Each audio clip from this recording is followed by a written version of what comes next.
If you've been farming long enough, you already know this feeling. Not from headlines, not from analysts, from your own numbers. You sit down after harvest, run the inputs, check fertilizer, fuel, seed, and something doesn't line up the way it used to. Margins are thinner, risk is higher, and somehow, the crops you've trusted for decades, especially corn, are starting to feel unstable. And here's the part nobody in mainstream ag media wants to say out loud. This isn't a bad year. This is a structural shift. Let's get straight to the point. For years, corn worked because of one simple equation: high yield per acre. Predictable input costs equals reliable profit. That equation is breaking, not slowly, not hypothetically. Right now, fertilizer prices crossing $400 per ton didn't just increase costs, they fundamentally changed the risk profile of corn. Because corn isn't just any crop. Corn is input hungry, nitrogen intensive, precision dependent, and brutally sensitive to miscalculations. Which means when fertilizer spikes, corn doesn't bend. It snaps your margin. Now here's where things get interesting. Because while most operations are still trying to optimize corn, tweaking application rates, adjusting hybrids, chasing efficiency, a smaller group of farmers is doing something very different. They're stepping out, quietly. No press releases, no YouTube gurus, no conference panels. They're reallocating acres. Not based on ideology, not on trends, on math. Cold, unemotional, profit per acre math. And before you roll your eyes thinking this is another replace corn with backyard crops narrative, it's not. This is not about abandoning large-scale agriculture. This is about adapting it. Using the same tools you already trust: yield maps, soil tests, variable rate technology, historical field data, but applying them to a different question. Not, how do I grow more corn? But, what actually makes money under these conditions? Because here's the uncomfortable truth. The farms that survive the next 5 to 10 years won't be the ones that produce the most bushels. They'll be the ones that protect margin under volatility. And those are two completely different strategies. 6. Let's break this down the way it actually happens in the field. You've got 3 layers of reality: input volatility, fertilizer, fuel, chemicals. Yield uncertainty, weather patterns aren't behaving like they used to. Market pressure, pricing swings with zero warning. Corn amplifies all 3. That's the problem. It's not that corn is bad. It's that corn is fragile under stress. Now compare that to what these precision-driven operators are looking for instead. Crops that require less nitrogen per acre, maintain yield stability under input reduction, offer flexible planting windows, and still hold market demand. That's the new filter. And when you run that filter across real field data, you don't get 20 options. You get 5. 5 crops that consistently show up when the goal isn't maximum yield, but maximum survivability and profitability. And one of them, the first one we're about to break down, is probably not what you expect. It doesn't dominate headlines. It's not the hero crop of Midwest agriculture. But when you run the numbers under high fertilizer cost conditions, it quietly outperforms corn in ways that should make you rethink your entire acreage strategy. Crop number 1. Sorghum. Not flashy, not trendy, not the crop your neighbor brags about over coffee. But your balance sheet doesn't care about popularity. It cares about margin, and that's exactly where sorghum starts to outperform. Let's get straight to it. While corn demands high nitrogen levels to hit its yield potential, sorghum operates on significantly less. And this isn't a marginal difference. We're talking about a meaningful reduction in input cost per acre. In a market where fertilizer pushes past $400 per ton, that's not a technical detail. That's operational survival. Now layer in something most operators underestimate until it hurts: stress tolerance. Sorghum handles drought better than corn. It handles heat better than corn. And more importantly, it doesn't collapse as fast when conditions turn against you. That changes the entire risk profile. Because this isn't about how much you can produce in a perfect season. It's about how much you lose in a bad one. And that's where corn starts bleeding margin. Now let's talk numbers the way they actually matter. In real U.S. operations, nitrogen cost per acre for corn can easily run more than double what sorghum requires.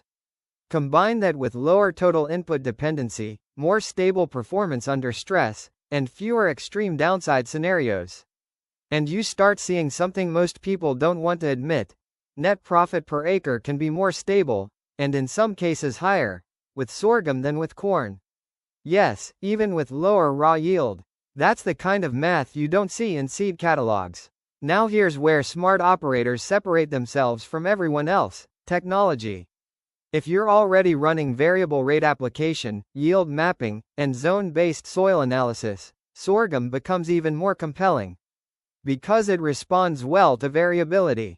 Those weaker zones in your fields, the ones that consistently underperform with corn, start making a lot more sense with sorghum. Shallower soils, lower water retention, areas with a history of stress. Instead of forcing corn into places it clearly doesn't belong, you reallocate, and suddenly, land that used to drag your averages down starts contributing to your margin. That's real optimization, not pushing for higher yields. Eliminating predictable losses. Another factor most people overlook until it's too late: planting window flexibility. Sorghum gives you more room to adjust. And in a climate that's becoming less predictable every season, flexibility becomes an asset. Miss your ideal corn planting window, and you pay for it. With sorghum, you still have options. Less pressure, less concentrated risk. Now let's address the obvious objection. What about the market? Yes, corn has established demand. Yes, it has massive liquidity. But sorghum isn't some niche experiment. It has steady demand, especially in livestock feed and export markets. And more importantly, it doesn't need to beat corn on price per bushel. It just needs to win at the bottom line. And when your production costs drop and your downside risk shrinks, you don't need record prices to stay profitable. You need consistency. And right now, that's exactly what sorghum is delivering, quietly, and without asking for attention. Crop number 2, winter wheat. Now this one isn't exotic. Nobody's shocked, but almost everyone is underestimating it. Winter wheat isn't winning because it's exciting. It's winning because it changes the structure of your operation. That's the part most people miss. Let's start with timing. Winter wheat is planted in the fall and harvested early summer, which means it doesn't compete with your main spring planting window the way corn or soybeans do. That alone already gives you leverage, because now you're not locked into a single annual revenue event. You're spreading risk across time. And in a volatile market, timing is money. Here's where it gets interesting. Winter wheat opens the door for something most corn-heavy systems can't fully exploit: double cropping. Harvest wheat early, and you still have a window to plant a second crop in the same season. Soybeans, sorghum, even cover crops that bring in direct financial return through soil improvement. Same land, 2 revenue streams. That's not optimization, that's multiplication. Now let's talk input costs. Winter wheat typically requires less nitrogen than corn. Not zero, not negligible, but lower, and more importantly, more predictable. It doesn't demand that aggressive, high-risk nitrogen push to perform. So when fertilizer prices spike, wheat doesn't get squeezed the same way corn does. Your cost structure stays more stable, and stability, right now, is a competitive advantage. But the real play with winter wheat isn't just inputs. It's soil. Wheat acts differently in your system. It improves soil structure, reduces erosion, helps manage weed cycles, and creates a better environment for the crops that come after it. So even if wheat margins alone don't look explosive on paper, the system-level impact changes your overall profitability. And that's where experienced operators quietly make money while everyone else is chasing yield records. Let's break this down the way your accountant would care about. Corn is a high-input, high-risk, single-cycle bet. Winter wheat is a lower-input, system-integrated asset. One is trying to win big once. The other is stacking smaller, more reliable wins. Guess which one handles volatility better? Now layer and precision agriculture. If you're running variable rate seeding and fertilizer, wheat becomes even more efficient, because it responds well to zone management. Higher fertility zones can push yield. Lower potential areas don't need to be overfed. You're not dumping inputs blindly across the entire field. You're allocating based on actual return potential. That's margin discipline. And then there's moisture. Winter wheat uses fall and early spring moisture, periods that are often underutilized in corn-dominant systems. So instead of relying entirely on peak season rainfall, you're spreading your dependency across different parts of the year. Less exposure to a single weather event ruining everything. Again, not flashy, just smart. Now let's address the skepticism. Wheat prices aren't that strong. True, but this isn't about chasing the highest price per bushel. It's about building a system that survives input shocks. Wheat doesn't need to dominate your acreage. It just needs to exist in the right percentage to stabilize your operation. And when you combine lower input intensity, earlier harvest cash flow, double cropping potential, soil benefits that reduce future costs, you start to see something most operations ignore. Wheat isn't just a crop. It's infrastructure. And here's the uncomfortable reality. The farmers who treat every acre the same lose. The ones who start assigning roles to their acres win. Corn for maximum output where it makes sense. Sorghum where stress tolerance matters. Wheat where system efficiency and timing create leverage. That's not abandoning tradition. That's upgrading strategy. Now the next crop. This is where things start getting even more unconventional. Because crop number 3 isn't just about reducing costs. It's about flipping the entire revenue logic per acre. Higher value, different market dynamics, and a level of profitability per acre that most large-scale operations still aren't structured to capture. And that's exactly why it's being overlooked. Crop number 3, sunflower. Not the decorative kind you post on social media. The kind that quietly generates some of the highest return per acre numbers when managed correctly. Sunflowers don't compete with corn on volume. They compete on value. And that's a completely different game. Let's start with the obvious advantage. Input cost. Sunflowers require significantly less nitrogen than corn. Not slightly less, structurally less. Which means when fertilizer prices spike, they don't drag your entire cost structure with them. Your exposure is lower from day one. That alone already makes them attractive in a high input cost environment. Now add drought tolerance. Sunflowers are built for stress.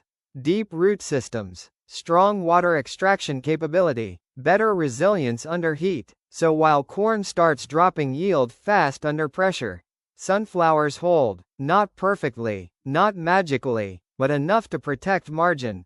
And again, that's the real objective here. Not perfection, survivability with profit. Now here's where things flip. Revenue per acre. Because sunflowers operate in a different market category, oilseeds. You're not just selling bulk commodity for feed. You're tapping into oil production markets, specialty contracts, and in some cases, premium pricing depending on quality and oil content. So even with lower yield volume compared to corn, the value per unit shifts the equation. And when managed right, the margin per acre can surprise you. But this isn't plug and play. This is where most operators get it wrong. They treat sunflowers like just another crop. They're not. They require attention to detail. Planting population matters. Row spacing matters. Harvest timing matters a lot. Miss your window, and losses show up fast. Which is why this crop rewards precision operators and punishes careless ones. Now bring technology into it. If you're already using precision planting and zone management, sunflowers become even more interesting. Because they respond well to controlled population strategies.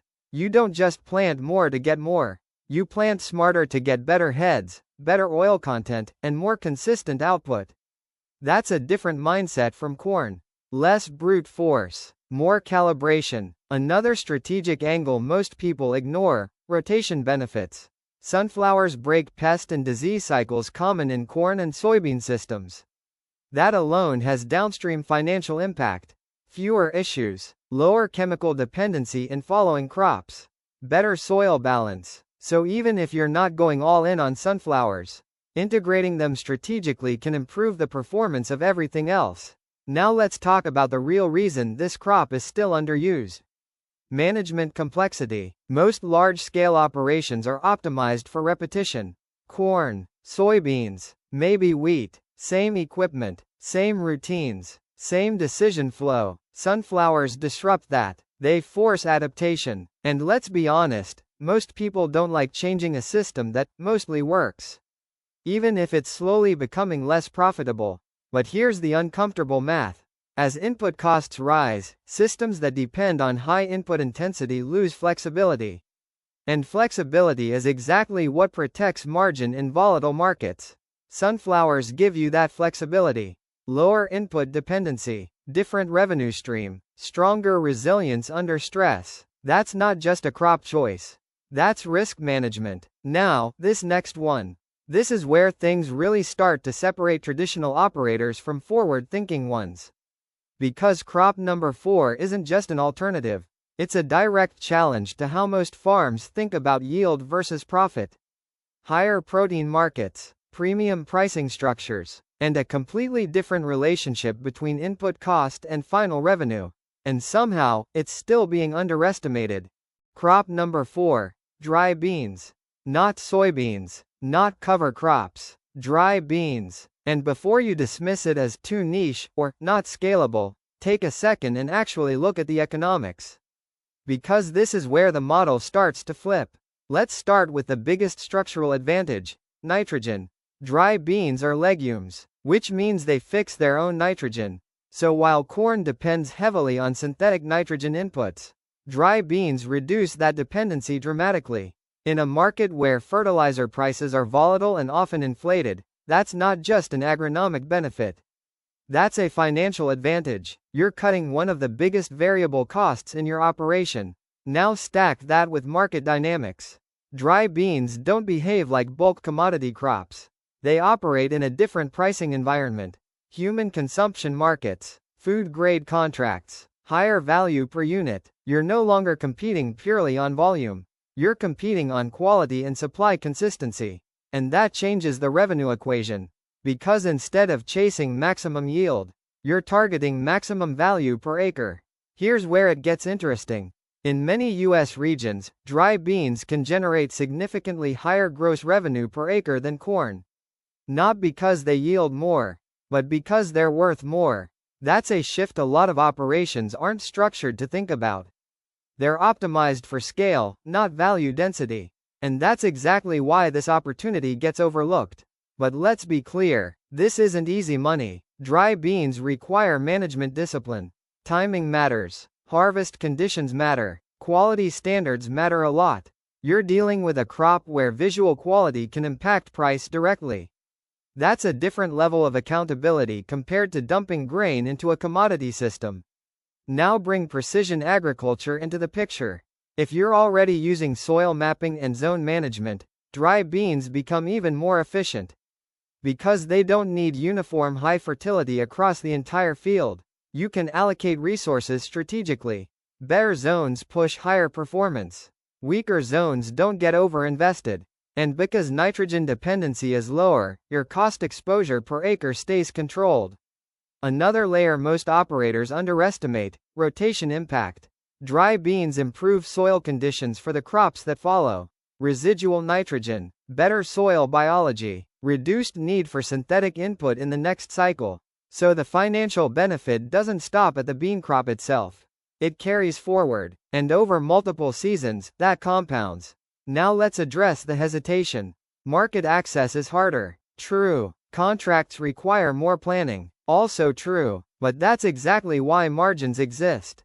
If it were as simple and liquid as corn, the premium would disappear. Complexity is what protects profitability. Here's the bigger picture. Corn is a volume game. Dry beans are a value game. And in a high input cost environment, value starts beating volume. Not everywhere, not for every acre, but in the right percentage of your operation. It can change your entire margin profile. And that leads to the final crop. The one almost nobody talks about in mainstream conversations. Because it doesn't fit the traditional Midwest mindset. But when you look at ROI per acre under high input costs, it quietly comes out on top. Lower fertilizer dependency, strong market demand, and one of the most efficient profit structures available right now. This isn't just an alternative. It's the one crop that forces you to rethink what profitable farming actually means in 2026. So here's the reality most people avoid because it's uncomfortable. This isn't about replacing corn. It's about rebuilding your decision model. Because the farms that are going to stay profitable over the next decade aren't the ones asking, how do I push more yield out of the same system? They're asking, where is each acre actually making money, and where is it quietly losing it? That's a different level of thinking. And it requires something most operations resist: letting go of habit. Let's recap without the emotion, just the math. Sorghum reduces input exposure and stabilizes yield under stress. Winter wheat restructures your calendar and unlocks double cropping potential. Sunflowers shift you into higher value oil markets with lower dependency on nitrogen. Dry beans cut fertilizer costs and tap into premium food grade pricing. Different crops, different roles, same objective: protect margin when conditions stop being predictable. Because this is the part nobody wants to say out loud. The old model worked when inputs were cheap, weather was more stable, and margins had room for error. That environment is gone, and it's not coming back. So the question isn't whether you can keep doing the same thing. You can. The question is how long that stays profitable. The operators who are already adapting aren't louder. They're not posting about it. They're not trying to convince anyone. They're just quietly reallocating acres, tightening their numbers, and building systems that don't collapse under pressure. And by the time it becomes obvious, they're already ahead. So before you go into your next planning decision, run a simple test. Not across your whole farm, just a portion. Take your weakest performing acres, the ones that never quite justify the inputs, and instead of forcing corn again, assign them a different role. Lower input crops, different planting windows, alternative revenue streams, not as an experiment, as a strategy. Because optimization isn't about doing more of the same. It's about stopping predictable losses. And if this kind of breakdown is how you think about your operation, data first, decision second, then this channel is built for you. No trends, no politics, no guesswork, just real numbers, real field logic, and what actually works under pressure. Subscribe to Farm Tech Insights for weekly precision agriculture breakdowns that help you stay profitable when conditions don't cooperate. Because in this market, the edge doesn't come from working harder. It comes from thinking differently, before everyone else is forced to.